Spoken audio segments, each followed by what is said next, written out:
The afternoon sun cast golden light across the Kim Estate's manicured gardens, Los Angeles. Jada Carter moved through the crowd like a ghost, her crisp black and white uniform marking her as invisible to the guests who laughed too loudly and drank too freely. The silver tray in her hands felt heavier with each step from the exhaustion that lived in her bones these days. Across from her, someone was watching her. Jinwoo Kim stood at the terrace railing, a figure in tailored black that made him look like he'd been cut from the shadows themselves. At 32, he commanded Los Angeles' most powerful underground network, though no one at this garden party would dare say it aloud. They simply knew. The way guests shifted when he moved through a room, the way conversations died when he approached, the way even his own family kept a respectful distance. He was bored, painfully, predictably bored. The middle-of-year party his top employees hosted at the estate to celebrate milestones bored him to no end. Beside him, Min Jae, his right-hand man, spoke in rapid Korean, but Jinwoo barely listened. His mind was already planning his exit. Then she appeared at the top of the steps, the maid with the tired eyes and straight spine. He'd never seen her at the estate. She moved toward him with her tray of champagne, and something about her caught his attention. Not her appearance, though she was beautiful in an understated way. It was her exhaustion worn like armor, her dignity despite the uniform that rendered her invisible to everyone else. "Champagne, sir?" Her voice was professional, neutral. Jinwoo took a glass he didn't want, studying her face. She met his eyes for half a second. No fear, no recognition, no interest. Then moved to the next guest. Most people couldn't hold his gaze. She'd done it without effort, as if he were simply another obstacle in her path. "Min Jae," he said quietly. "Give me a moment." His right-hand man disappeared without question. Jinwoo approached as Jada collected empty glasses from a table. "What's your name?" She looked up, surprised but not flustered. "Jada, sir." "You don't seem very impressed by all this." He gestured at the party. "It's work, not entertainment." Simple, direct, something unfamiliar stirred in his chest. Curiosity, perhaps, or something more dangerous. "Would you like to take a walk in the garden after your shift?" The words left his mouth before he'd fully considered them. "Just to talk." Jada set down a glass carefully. "I don't interest myself in guests, sir. It's not appropriate." "I rarely make such requests," he said, gentler now. She placed the tray on the table and looked at him fully for the first time. Really looked, with eyes that had seen too much and trusted too little. "With respect, Mr. Kim, you don't interest me. I'm here to work, not to be pursued by wealthy men who think staff are part of the entertainment." She picked up the tray and walked away. Jinwoo stood, frozen on the terrace, champagne glass forgotten in his hand. Around him, the party continued its predictable rhythm. But something had shifted in the air, in him. No one had ever dismissed him so completely. Min Jae materialized at his elbow, concern crossing his usually impassive face. "Problem?" Jinwoo watched Jada disappear into the house, her white uniform a flash of light before the darkness swallowed her.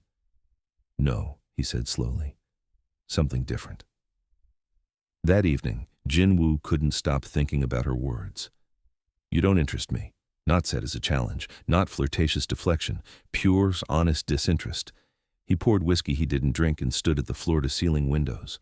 But Jada Carter, he'd already learned her full name from the estate's employment records, wanted nothing from him. "You don't interest me." The words echoed in his mind, settling into spaces he didn't know were empty. 3 days passed before Jinwoo saw her again. He told himself it was coincidence that he chose to work from the estate's library that Thursday afternoon. The penthouse had become suffocating, and the library offered quiet and natural light. Nothing to do with the staff schedule Min Jae had casually mentioned that morning. The library was Jinwoo's favorite room in the sprawling estate. 2 stories of dark wood and leather, floor-to-ceiling bookshelves filled with first editions his grandfather had collected. Afternoon light filtered through stained glass windows, painting the Persian rugs in shades of amber and crimson. The air smelled of old paper, lemon oil, and time itself. He'd been reading the same contract for 20 minutes when he heard the door open. Soft footsteps, the quiet rustle of cleaning supplies. Then silence. I'll return later, Mr. Kim. Jetta stood in the doorway, supplies cart beside her, already turning to leave. Stay, he said, not looking up from papers he wasn't actually reading. I won't disturb you. A pause. He could feel her hesitation, her calculation of whether this was appropriate or another unwanted advance. Of course, sir. She entered quietly, moving to the far end of the library. Jin-woo pretended to work, but his attention followed the sound of her careful footsteps, the gentle displacement of air as she moved between shelves. She cleaned methodically, dusting with efficient movements that spoke of someone who'd done this countless times. But when she reached the books, something shifted. Her movements slowed. Her fingers traced the spines with unexpected tenderness, as if greeting old friends. Jin-woo watched as she pulled out a worn copy of Jane Eyre, opened it carefully, and read a few lines before returning it to its place. The gesture was so private, so unguarded, that he felt like he was witnessing something he shouldn't. You like books? She stiffened slightly, remembering she wasn't alone. When I have time to read them. She didn't look at him, continuing her dusting. What do you read? Whatever the public library has available. A pause. Classic literature mostly. Bronte, Austen, Morrison, Baldwin. Jin-woo set down his pen. You have good taste. I have free taste, she corrected, a hint of dry humor in her voice. The library doesn't charge for classics. You couldn't study literature in college? Her hand stilled on a shelf. When she spoke, her voice was carefully neutral. I couldn't study anything in college. My mother got sick my senior year of high school. Medical bills don't pay themselves. I'm sorry. It is what it is. She moved to the next shelf. My brother's at USC now, though. Engineering. Someone should get the education. Jin-woo heard what she didn't say. The sacrifice wrapped in those simple words, the dreams deferred, the hunger for knowledge that had nowhere to go except stolen moments in other people's libraries. For the first time in years, he felt something unfamiliar settle in his chest. Not attraction, though that was there too. Something deeper. Respect. The library is underutilized, he said carefully. You're welcome to borrow any book you'd like. Jada turned to look at him fully, surprise breaking through her professional mask. Why would you do that? Because you'll appreciate them more than my family does. He met her gaze steadily. Most of these books haven't been opened in years. She studied him with those perceptive eyes, searching for the angle. Is this another way to pursue me? No. The honesty in his own voice surprised him. Consider it an apology for making you uncomfortable at the party. The silence stretched between them, filled with the smell of old books and afternoon light. Finally, she nodded once. Thank you. That's kind. It was the first genuine warmth she'd shown him, and it landed in his chest like something precious. Over the following week, Jin-woo found himself restructuring meetings, adjusting schedules, finding excuses to work from the library on Thursday afternoons when Jada cleaned. They developed an unspoken pattern. He would arrive first, spread documents across the massive oak desk. She would enter quietly, acknowledge him with a brief nod, and begin her work. They existed in the same space, orbiting each other like planets with their own gravity. Sometimes they talked, brief exchanges about books, nothing more. You read fast, he noted one afternoon, seeing she had already finished the Toni Morrison novel she'd borrowed days earlier. I don't have time to read slow. She was dusting the upper shelves, balanced on a step stool. What do you do with 3 jobs? Survive. She climbed down, moving the stool to the next section. Diner mornings, here, afternoons, office cleaning nights. Sundays I rest and do laundry. That's not living. She finally looked at him. It's living for Gideon, so he can have the life I didn't. That's enough. Another piece of the puzzle, another glimpse into a world Jin-woo had never inhabited, where love meant sacrifice, where dreams were currencies traded for someone else's future. You wanted to finish your degree, he said, not a question. Wanted. Past tense, she returned to dusting. Can't afford past tense and present tense at the same time. You could. Please don't offer to pay for it. Her voice was firm but not unkind. I'm not a charity case, Mr. Kim. He closed his mouth on the offer that had been forming. She was right. It would have been condescending, another form of pursuit disguised as generosity. I understand. Do you? She climbed the stool again, reaching for a high shelf. Have you ever had to choose between your dreams and someone else's survival? No, he admitted. I haven't. She nodded, as if this confirmed something she already knew, but there was no judgment in her expression, just tired acceptance of the distance between their worlds. The library door opened. Minjai entered, stopped when he saw the scene, his boss watching the maid with an expression he'd never seen before. We have the downtown meeting in an hour, Minjai said carefully. Jin Woo checked his watch, surprised how much time had passed. I'll be ready. Minjai left, but not before giving Jin Woo a look that said they'd be talking about this later. That evening, in the car heading to the meeting, Minjai broke the silence. Boss, she's staff. This complicates things. I know. People are starting to notice. The family, the organization. I know, Jinwoo repeated. So you'll stop? Jinwoo looked out the window at the city sliding past, thinking about a woman who read classic literature in stolen moments, who worked 3 jobs for a brother's dreams, who looked at him like he was just another person instead of someone to fear. No, he said quietly. I don't think I will. Minja sighed. This won't end well. Maybe not. Jinwoo's reflection stared back at him from the darkened window. But for the first time in years, I'm interested in something that isn't business or power or territory. You're interested in her. I'm interested in who I might be, Jinwoo corrected, when someone looks at me and sees just a man. Minjae had no answer for that. Back at the estate, Jada finished cleaning the library, a borrowed copy of James Baldwin tucked carefully into her bag. She told herself it was just a book, just a small kindness from an employer. But as she walked to her car in the staff lot, she couldn't stop thinking about the way Jinwoo Kim watched her, not with hunger or calculation, but with something that looked almost like wonder. It scared her more than desire ever could. Jada's hands trembled as she stared at the note. The staff locker room was empty during the mid-afternoon lull, just her and the fluorescent lights buzzing overhead like angry insects. Her locker door hung open, not forced, but definitely searched. Her spare uniform had been moved. Her phone charger unplugged. Nothing stolen, but everything touched. Violated. The note sat on top of her folded sweater, typed in cold block letters, "Stay away from Kim Jin-woo. You're beneath him." The metal locker felt ice cold under her palm as she braced herself, reading the words again. Her heart hammered against her ribs. She'd barely spoken to Jin-woo, just polite exchanges about books, nothing more. How had anyone even noticed? More importantly, who was watching her closely enough to care? Fear crystallized into anger as she folded the note and shoved it into her pocket. She had 3 jobs, a brother counting on her, and 0 tolerance for games played by people with too much time and money. She found Jinwoo in the library. He looked up from his laptop as she entered, a smile starting to form before he registered her expression. The smile died. Jada.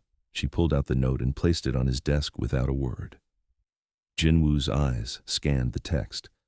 Something dangerous flickered across his face, not anger exactly, but something colder and more controlled. His jaw clenched as he read it twice, then looked up at her. "Did you tell people something about me?" Her voice came out tight, barely containing the fury vibrating through her chest. "No, I don't discuss private matters." His tone was absolutely certain. "Then why would someone do this?" She gestured at the note. "We barely talk. I clean a library you happen to be in. That's it." Jinwoo stood slowly, the business documents forgotten. "Because people watch me. Always. And they've noticed I pay attention to you." "Then stop." The words came out sharper than she intended. "Just stop. I can't afford problems, Mr. Kim. I need this job. I need all my jobs. I can't—" Her voice cracked slightly. "I can't have people breaking into my locker and leaving threats because you decided I'm interesting." The afternoon light through the stained glass painted half his face in shades of amber and shadow. He moved closer, but didn't touch her, respecting the space between them even now. "I'll find who did this." "That's not the point." "The point," he interrupted gently, his voice dropping lower, "is that someone frightened you because of me. I take that seriously." Jada studied his face, searching for the angle, the manipulation, the self-interest that had to be there. But all she saw was genuine concern mixed with something that looked like guilt. "Why do you even care?" The question came out quieter than she'd intended. "You don't know me." "I'd like to." The admission seemed to cost him something, but not if it puts you at risk. The honesty in his voice made her anger waver. This wasn't the response she'd expected. She'd braced for dismissal, maybe irritation that she'd brought him drama. Instead, he looked at her like her safety mattered more than whatever fascination had drawn his attention in the first place. It was the first time she'd seen him put someone else's well-being before his own desires. She exhaled slowly, suddenly exhausted. "Just let me be invisible again. It's safer. For you or for me. Does it matter?" "Yes." He held her gaze. "Your safety matters. Not my pride, not my interest. You." The fluorescent lights hummed in the silence that followed. Outside, she could hear the distant sound of the fountain, the muffled voices of guests arriving for some event. "I should get back to work," she said finally. "Jada, please, Mr. Kim, just let this go." She turned before he could respond, before the unexpected kindness in his eyes could make her feel anything other than angry and scared. But as she reached the door, his voice stopped her. "I'm sorry," he said quietly, "for all of it." She didn't turn around, didn't trust herself to respond. She just left, the note still on his desk, her composure barely intact. Jinwoo stood alone in the library for a long time after she left, staring at the note like it might reveal its author through sheer force of will. Minjae found him there, 20 minutes later. "Find who wrote this." Jinwoo handed him the note without preamble. Discreetly, no noise, no drama, just find them. Minjae scanned the text, his expression carefully neutral. "This is staff area access, someone internal or someone who paid for information." "I know." "Boss, maybe they're right." Minjae chose his words carefully. "Maybe it's better if you step back. For her sake." Jinwoo's hands curled into fists at his sides. "That's what she said too." "Then maybe you should listen." "I should." Jinwoo moved to the window, looking out at the gardens where he'd first seen her. "But someone threatened her because of me. I can't just walk away and hope it stops. So what's the plan?" Jinwoo was quiet for a long moment. Every instinct screamed at him to handle this the way he'd handle any threat, swift, decisive, with enough force that no one would dare try again. But that would prove the note right. That would drag Jada deeper into a world she'd explicitly said she wanted no part of. "Station security near the staff areas," he said finally. "Rotating shifts, plain clothes. They watch for anything unusual, but they don't approach her, don't make themselves obvious. She doesn't need to know they're there." "Protective surveillance." "Yes." Minjae studied his boss carefully. "You're changing protocol for her." "I'm adapting to circumstances." But they both knew it was more than that. The call came during Jada's dinner shift at the diner. "Jada?" Gideon's voice cracked through the phone, high and tight with fear. Something happened. She stepped into the kitchen, pressing the phone harder against her ear. "What's wrong? Are you hurt?" "No, Someone approached me, on campus, outside the engineering building." He was talking fast, words tumbling over each other. "This guy, he knew my name, knew your name. He said you were getting involved with dangerous people and I should tell you to be careful." Jada's blood turned to ice. "What did he look like?" "I don't know, just some guy. Asian, maybe. Wore a suit." "Jada, what's going on? What dangerous people?" Her free hand gripped the edge of the stainless steel counter. The kitchen noise, sizzling grills, clanging dishes, the radio playing pop music, all faded into a distant roar. "It's nothing," she lied. "Probably a misunderstanding." It didn't sound like a misunderstanding. It sounded like a threat. Gideon's voice dropped. "Are you in trouble? Because if you need help..." "I'm fine." She forced steadiness into her tone. "I'll handle it. Just be aware of your surroundings, okay? Don't talk to strangers." "Jada, I have to go. I love you."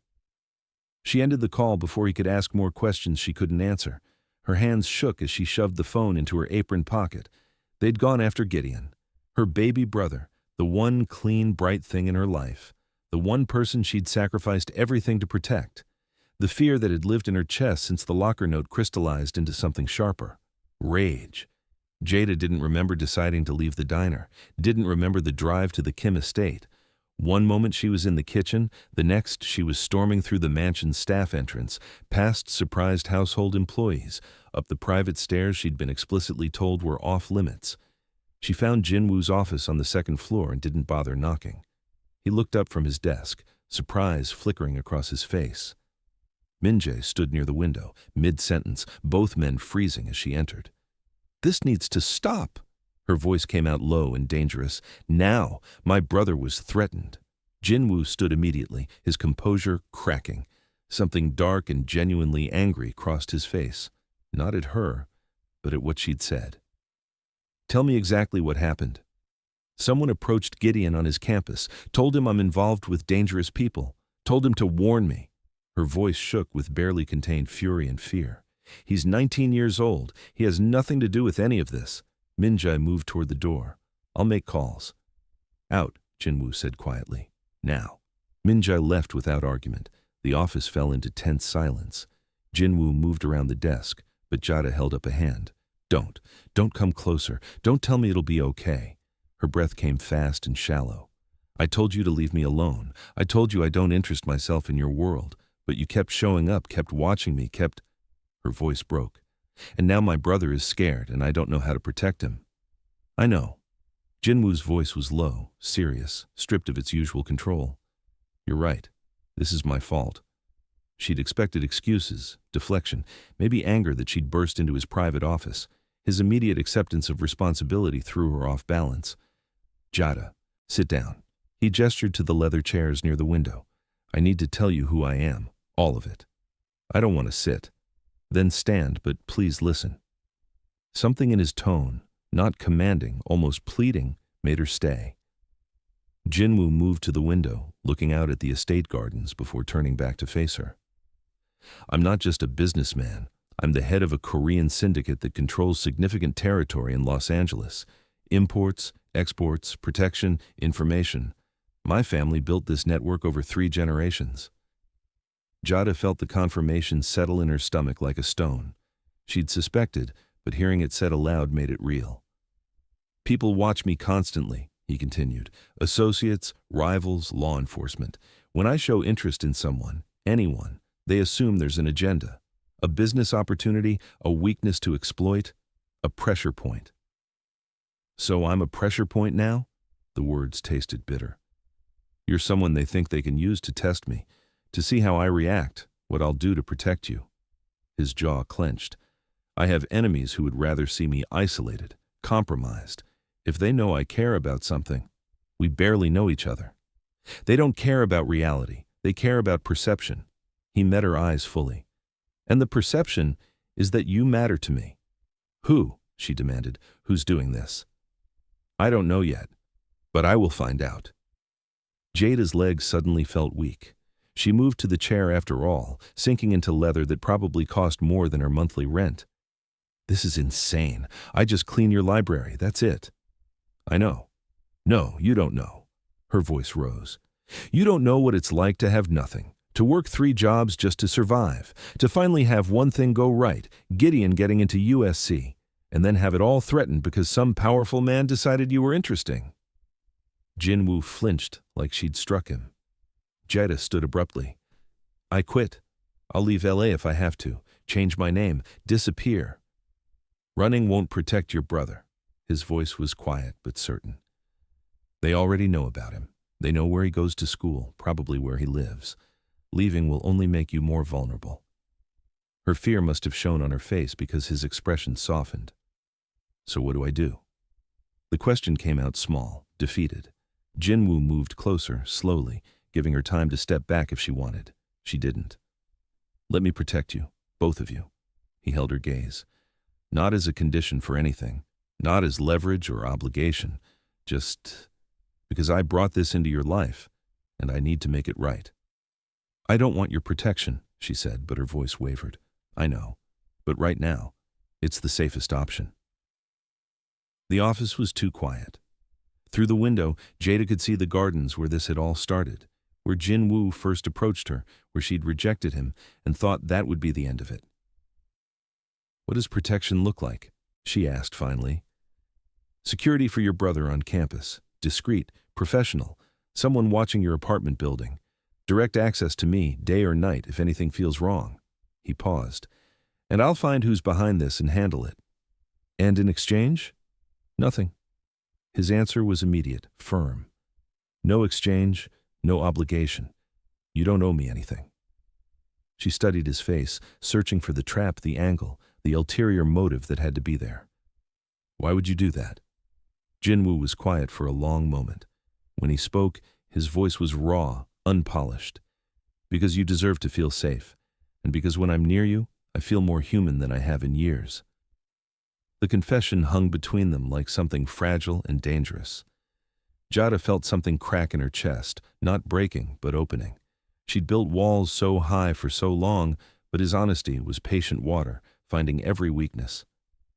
"One condition," she said finally. "You handle this legally. No violence, no street justice. I won't have blood on my conscience." Jinwoo's eyes widened slightly, as if he hadn't expected this. That's my condition." He nodded slowly. "Agreed. You promise?" "I promise." Jada exhaled shakily. "Okay. Okay? Okay, I'll accept your help. For Gideon. Not for me. For him." Jinwoo's shoulders dropped slightly, tension releasing. "Thank you for trusting me." "I don't trust you," she corrected. "But I'm out of options."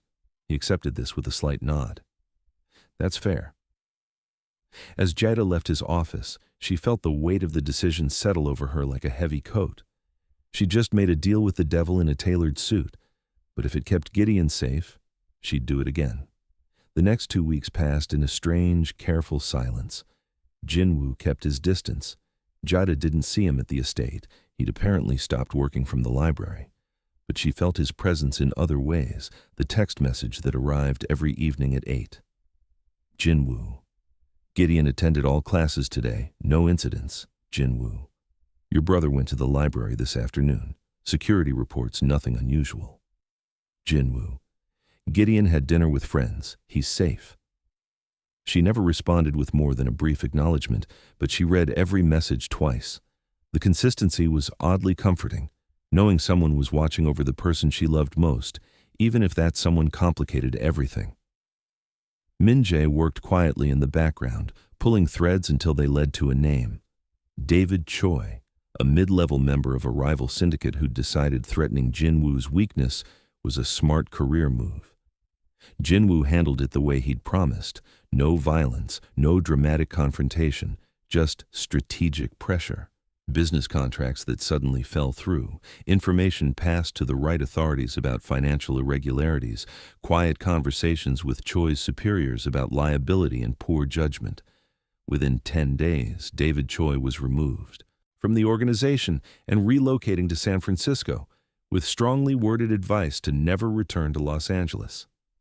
Jada learned about it through Min-jae, who appeared at the estate one afternoon while she was cleaning. "It's done," he said simply. "The threat has been neutralized. Your brother is safe." "How?" "Legally, as requested." Something that might have been respect flickered in his eyes. "The boss kept his word." After Min-jae left, Jada stood in the empty library processing. Jinwoo had actually done it, handled a threat from his world using her world's rules. For her, because she'd asked. The realization settled somewhere deep in her chest. 2 days later, her phone buzzed with a different kind of message. "Jinwoo. Can we talk? Your choice of place." She stared at the text for 5 full minutes before responding. Jada. "Coffee Bean on 3rd Street, tomorrow 2 p.m. Jinwoo. I'll be there." She arrived early, claiming a corner table in the small neighborhood cafe. The Coffee Bean was nothing like the places Jinwoo probably frequented. Worn furniture, mismatched mugs, a chalkboard menu with misspelled specials. But it was hers, her territory. He walked in at exactly 2 o'clock. Jada almost didn't recognize him. Instead of the tailored suits that made him look untouchable, he wore dark jeans and a simple gray Henley. His hair was less styled, and without the armor of expensive clothing, he looked younger, less intimidating, almost human. He spotted her, and something in his expression softened. Relief, maybe. "Thank you for meeting me," he said, sliding into the seat across from her. "You said it was over." "It is." He met her eyes directly. The person responsible has been removed from the organization, permanently relocated. Your brother is safe. Relief flooded through her so suddenly her eyes stung. Thank you. I'm sorry it happened at all. His voice was quiet, genuine. You were right. About all of it. I was selfish and you paid the price. The barista called out an order. Someone's phone rang. Normal cafe sounds that felt surreal with Jin-Woo Kim sitting across from her in worn furniture. How did you do it? She asked. Without violence. A slight smile. It wasn't easy. My people thought I was being weak, but you asked me to do it legally, so I did. Just like that? Just like that. She studied him carefully. Why? Because you deserve to have your wishes respected, and because... He paused, choosing words carefully. Because I'm tired of being the person everyone fears. For once, I wanted to be the person someone could trust. The honesty in his voice made something shift in her chest. They talked for 2 hours. Really talked, the way they never had in the library's careful silences.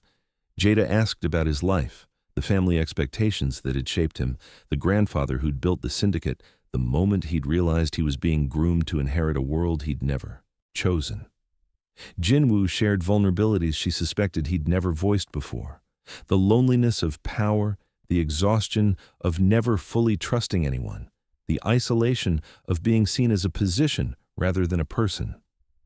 Everyone wants something, he said, stirring coffee he hadn't touched. Protection, money, favor, revenge. No one just wants to know me. That sounds lonely. It is. He looked at her directly. Until you. Jada's pulse jumped. I didn't want anything from you. I still don't. I know, that's the point. She wrapped her hands around her mug, feeling its warmth. You could have any woman you want. I don't want any woman. His voice was quiet but certain. I want someone who sees me, not my name.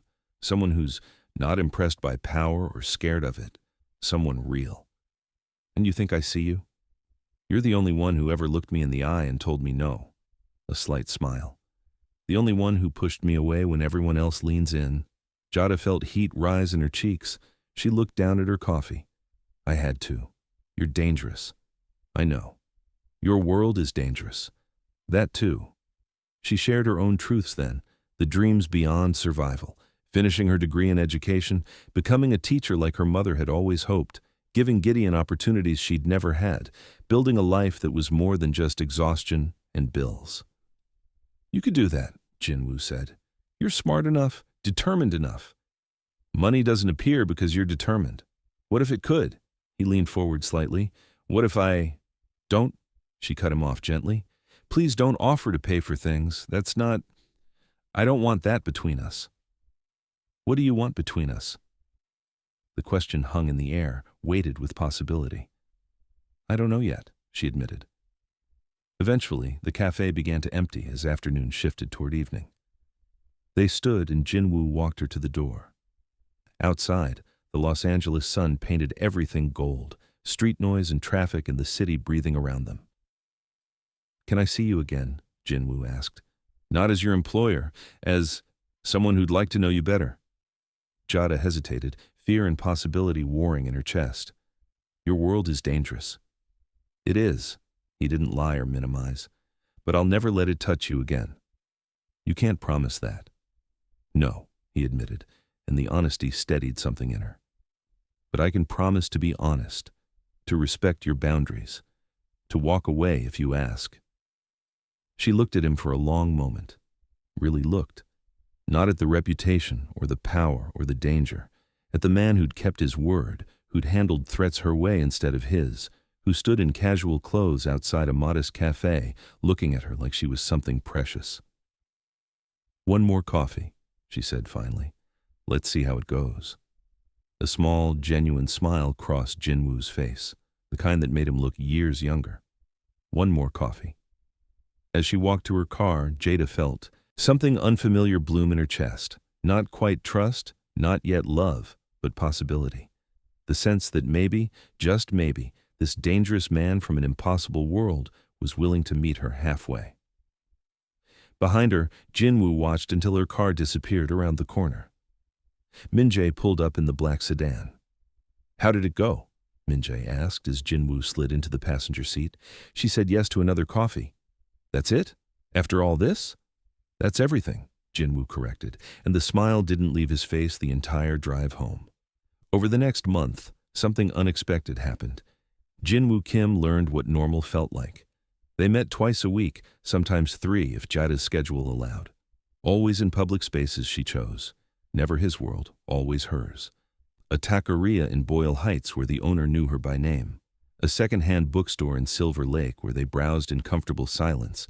A movie theater in Koreatown where Jinwoo experienced the strange novelty of buying his own popcorn and sitting in a half-empty theater on a Tuesday afternoon. He proved his sincerity not through grand gestures, but through small, consistent actions. He never showed up at the estate anymore, respecting the boundary between employer and something else they were becoming. He memorized her work schedule and never asked to meet during times that would cost her income. He listened more than he talked, asked questions more than he made statements, learned the architecture of her life through patient attention. At the taqueria, Jada watched him navigate a menu with no prices over $20, saw him genuinely enjoy carnitas from a food truck in a way he probably never enjoyed 5-star restaurants. "You've really never done this before?" she asked, watching him fumble with an overstuffed burrito. "Eaten outside, at a plastic table?" He smiled, a smear of salsa on his thumb. "No, my family doesn't. We don't do casual." "That sounds exhausting."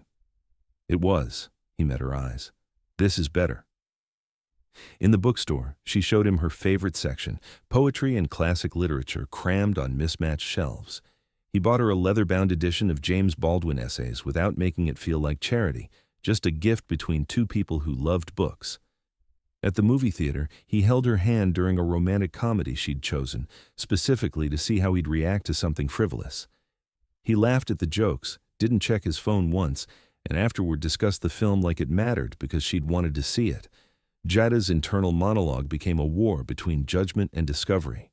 She decided who Jinwoo was that first day at the garden party, another wealthy man who thought the world existed for his entertainment, but the man sitting across from her at modest restaurants, asking about her day with genuine interest, bore little resemblance to that assumption. He was dangerous, yes, powerful, certainly, but also surprisingly kind. Unexpectedly humble, willing to enter her world without requiring she enter his.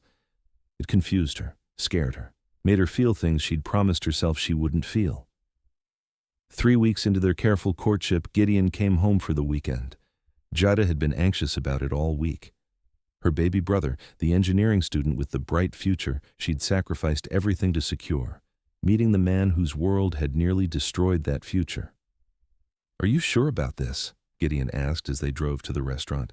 He'd grown since starting college, taller, more confident, but still her little brother in the ways that mattered. "No," she admitted, "but I want you to meet him. Your opinion matters." The Korean barbecue restaurant was Jinwoo's choice, neutral territory with enough noise for privacy. He arrived exactly on time, dressed casually, but still somehow looking expensive. Gideon's posture stiffened immediately.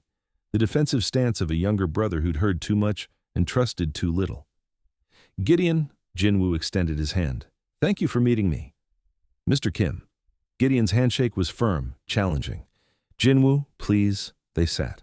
Awkward silence filled the space while the server set up the grill and brought banchan. Jada wanted to fill the quiet, but forced herself to stay silent. This needed to happen without her mediation. "Your sister tells me you're studying mechanical engineering at USC, Jinwoo said, passing Gideon the tongs for the meat. "Robotics focus?" Gideon blinked, surprised. "Yeah, how did you?" Jada mentioned it. "She's very proud of you." Jinwoo's tone was genuine, not patronizing. "What drew you to robotics specifically?" And just like that, Gideon started talking about his classes, his research project on prosthetic limb design, his professor who was a legend in the field. Jinwoo listened with the same focused attention he gave everything, asking informed questions that revealed he actually understood the technical details. "You know about mechanical engineering?" Gideon asked, suspicion fading into curiosity.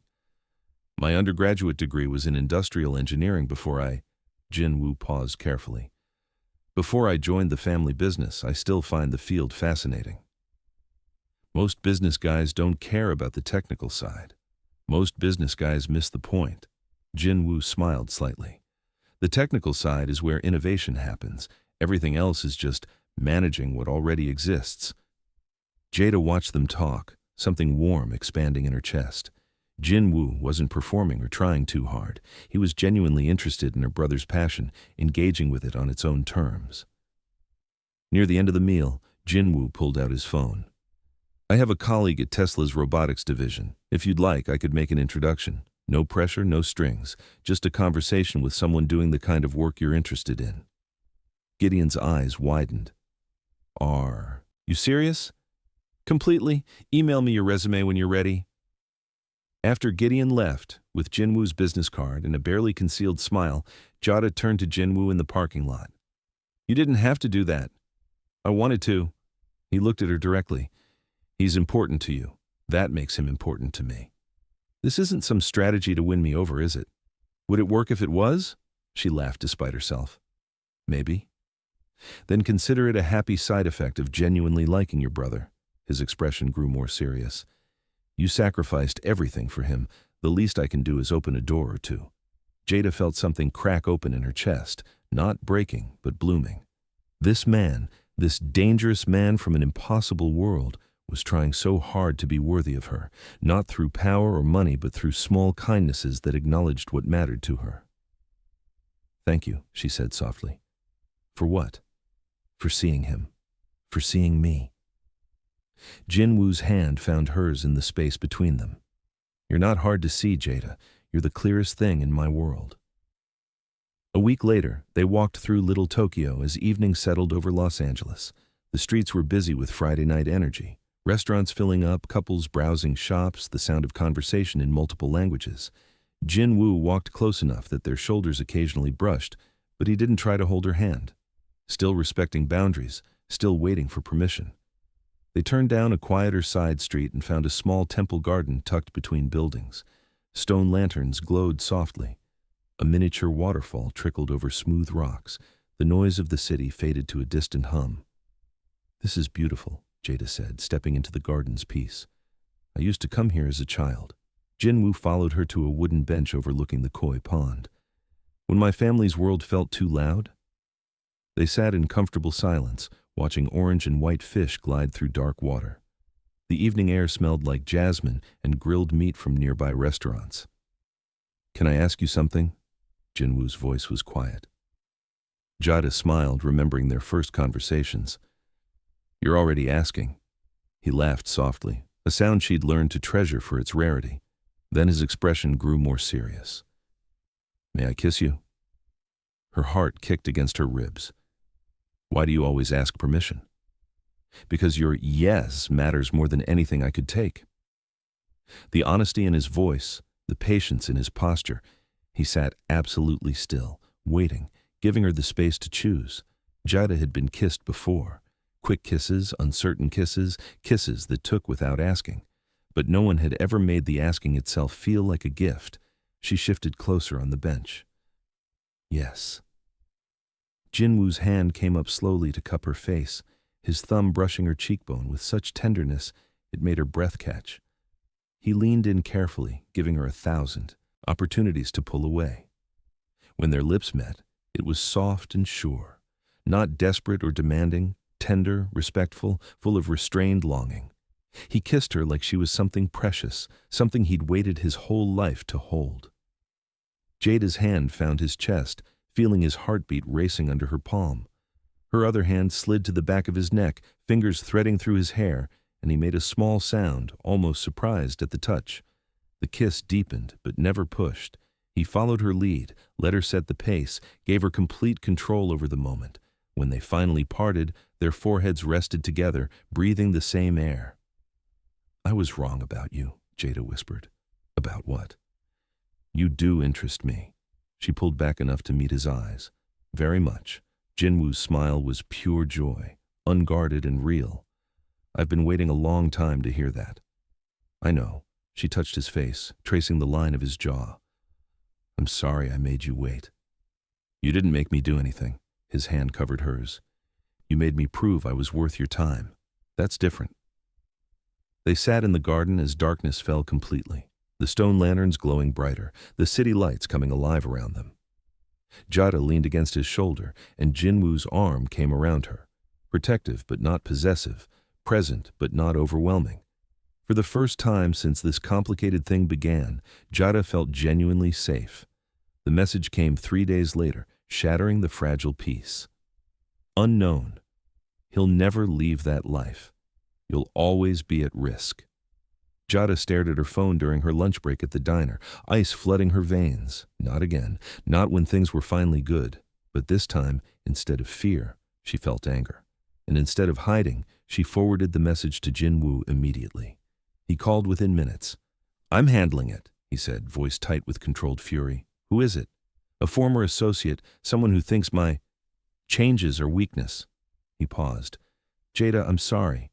I thought this was over. What are you going to do?" Silence on the other end. She could almost hear him calculating, weighing options, deciding between the man he'd been and the man he was becoming. "The right thing," he said finally. "I promise." Jinwoo called the meeting for that evening. His organization's inner circle gathered in the private room of a restaurant his family owned, 8 men who'd built and maintained the syndicate's power for decades. Min-jae sat at his right hand, expression neutral but eyes concerned. "I'm restructuring operations," Jinwoo announced without preamble. "Over the next 2 years, we'll transition to completely legitimate business, real estate, imports, technology investments, nothing that requires looking over our shoulders." The room erupted in protest. "You're doing this for her?" one of the older men demanded. "For a woman?" "I'm doing this for me." Jinwoo's voice cut through the noise. "She showed me what I could be. Someone who builds instead of controls. Someone who earns respect instead of taking it." "This will make us vulnerable," another argued.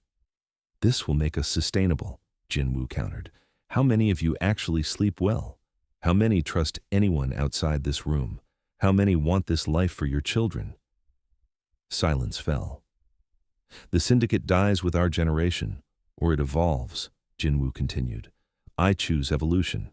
Anyone who can't accept that is free to leave with generous severance and my blessing. Anyone who stays commits to the new path." Min-jae spoke quietly. "It'll take time, years maybe." "I know." Jinwoo looked at his oldest friend. "Are you with me?" Min-jae nodded slowly. "Always." The next day, Jinwoo met Jada at their cafe. He slid a small envelope across the table. "What's this?" "A key to a house I'm purchasing in Pasadena, 3 bedrooms, good neighborhood, close to USC. Jada's hands trembled as she opened the envelope. "Jinwoo." "No obligations," he said quickly. "Whether you choose me or not, you and Gideon deserve stability. Somewhere safe, that's yours." "I can't accept this." "It's not charity. It's—" He struggled for words. "It's me trying to give you what you've never had. Choice, security, a foundation that no one can threaten." Tears pricked her eyes. "Why?" "Because you changed everything." His hand covered hers on the table. "You looked at me and saw someone worth becoming. Now I want to become him, really become him." Jada looked at the key, then at Jinwoo, this man who was dismantling his empire because she'd asked him to be better. "I choose you," she whispered. His eyes widened. "What?" "I choose you," she said louder. "Not the house, not the safety. You, the man who keeps his promises, who asks permission, who's willing to change his entire life because someone believed he could." Jinwoo stood, pulled her into his arms, and kissed her like she was air after drowning. And in that modest cafe in her neighborhood, surrounded by normal people living normal lives, Jada Carter and Jinwoo Kim chose each other, completely, finally, forever.